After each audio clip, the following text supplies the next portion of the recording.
Pero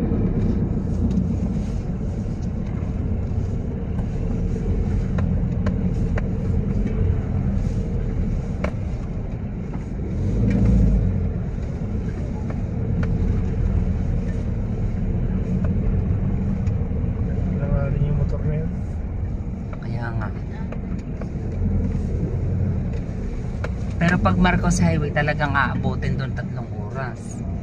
Dalawang oras na mahigit. Sobrang traffic naman. 40 minutes. Bago makalabas doon sa Marcos Highway. Dito abutin ng mga 1 oras. Ganto lamang. Dati, pero kung bukas yan, wala nang 1 oras na. Yan lang konti lang naman. Yun nga ang gumuho. Yan, di yan.